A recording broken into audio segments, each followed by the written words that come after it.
We hear many a violinist here on Sunday morning. With Ron Powers, we're about to give equal time to fiddlers.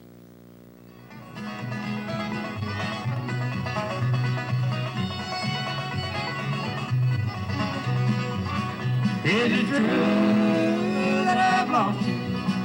Am I not the only one? After all this pain and sorrow, darling, think what you've done. Sometimes the people in Washington do listen to America's grassroots.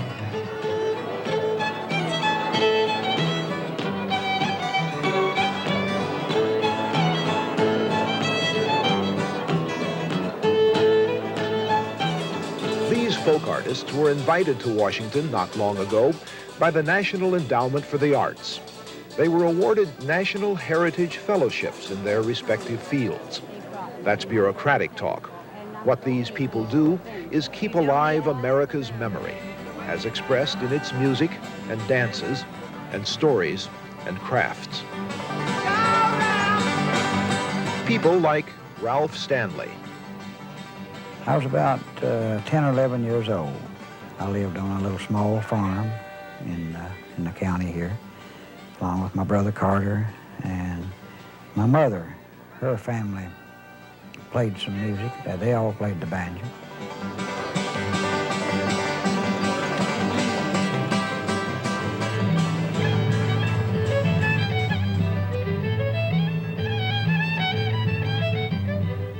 Joe Cormier plays the fiddle. The first music I ever heard after my mother's lullaby when I was a baby was fiddle music.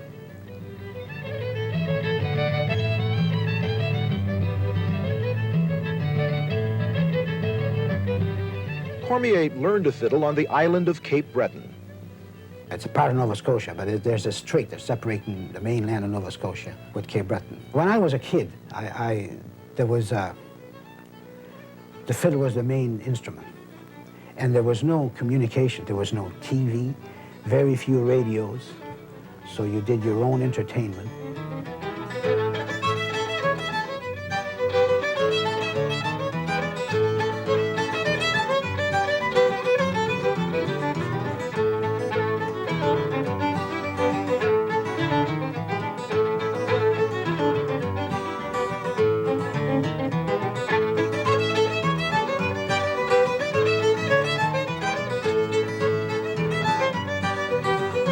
A lot of violinists, they'll take lessons for years and they can play beautiful pieces, but depending on what they put into it, the feelings they put into it, it's how good it is. And the same thing as a fiddler, if you put a lot of feelings to it, that's what gauges how good a fiddler you are. Joe Cormier may be the best electrician who ever fiddled. That's his full-time job. The music brings in a little extra, but it's mostly for pleasure.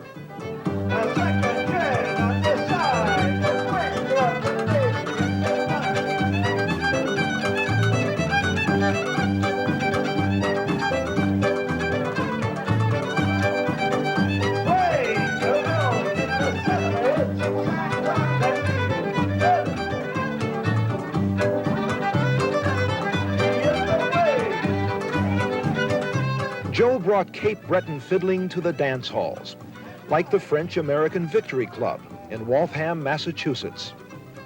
Fiddling is for dancing, mostly outside of a few airs whenever you play a waltz, you dance to that. Jigs, you dance to that. You can see the music in Joe's face. It shows up as a twinkle. It brought me an awful lot of joy, not only for myself, but for a lot of people. Just a great way. It's music, and it's just music I can do. So I'm going to twinkle every time you talk about fiddling. I guess I'll twinkle till I die.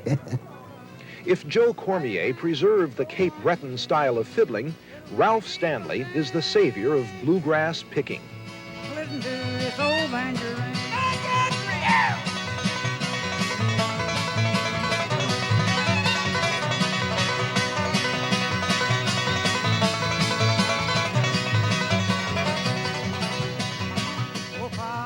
Bluegrass is a fairly recent term for this kind of sound. It used to be called mountain music. That's where Ralph Stanley learned to pick it from his mother back in the Clinch Mountains of Virginia. I was going to high school, and I was taking agriculture, and I was sort of interested in farming and music too. And my aunt had some pigs, you know, hogs, sow, and my mother gave me a choice where she'd buy me a banjo or a sow pig, and if I would have bought the pig, I'd have started raising hogs. But I decided to get the banjo, and that's what she bought me, the five-string banjo. He's been playing it for a living since 1946, when he and his brother Carter were teenage radio stars. Carter Stanley was the joke teller and the showman of the family. He died in 1966. For a couple of years after that, Ralph Stanley didn't know whether he could carry on. I didn't know what to do, but I got hundreds and hundreds of phone calls, letters, telegrams, saying that you can't quit.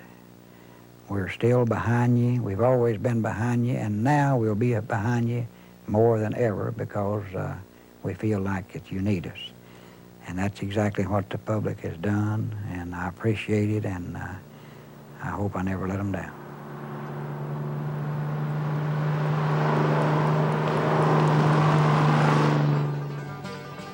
Ralph Stanley went back on the road. He kept recording more than 100 albums. Bluegrass music had its savior. These days, Stanley's band is known as the Clinch Mountain Boys. The showmanship comes from Curly Ray Klein. There's the old Carmichael rooster way over on the other side of the hill.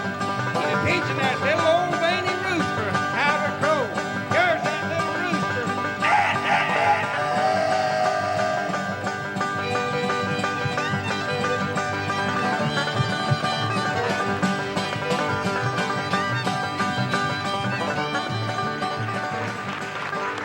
For his ongoing contribution to the art of Nova Scotia fiddling, the endowment honors Mr. Joseph Cormier. For people like Joe Cormier and Ralph Stanley, winning the National Heritage Fellowship was a nice thing. But it wasn't the main thing. The main thing is the music itself. The music and the power of the music to keep alive memory. Ain't talking, just walking down this highway of regret. Heart burning, still yearning for the best girl that's for ever met.